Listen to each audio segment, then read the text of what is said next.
Armando Iannucci created what I think is the best comedy TV series of the 21st century with The Thick of It, the satire of the inner workings of the UK government.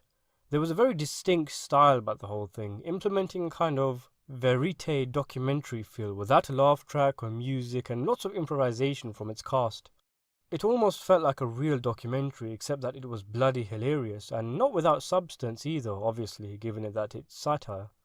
He followed this up with the good but not quite as sharp In the Loop, a spin-off movie of the show, and then an American political satire show called Veep, which I've yet to see.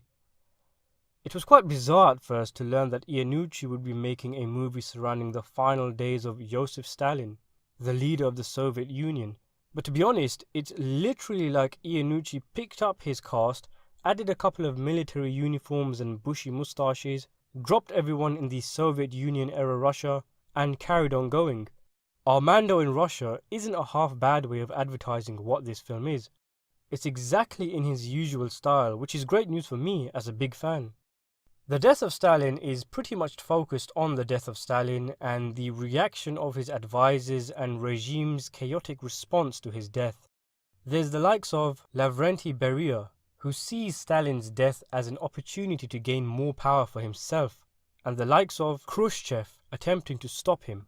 Like most Iannucci projects, it's delightfully hilarious but has an undercurrent of cynicism and depravity, mainly stemming from the fact that the film is pretty much a true story.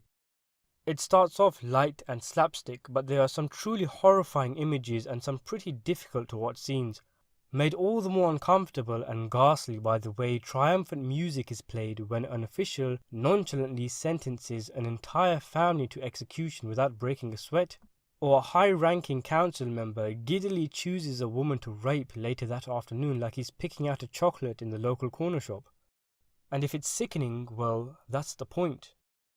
Amid all the gags and burns, it's fascinating watching the political backstabbing and plotting, the scheming and the ladder climbing. It's also interesting seeing what happens when such a ruthless and controlling head is removed, seeing the body running around eating itself up.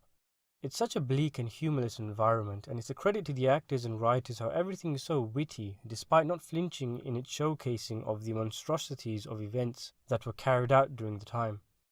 The entire cast is on point, in particular the theatre legend Simon Russell Beale as the horrifying chief of the secret police, Lavrentiy Beria, and Jason Isaacs as war hero Zhukov. And also, with films like these, you wonder if everyone is going to be speaking Russian or if they're going to put on half-assed accents.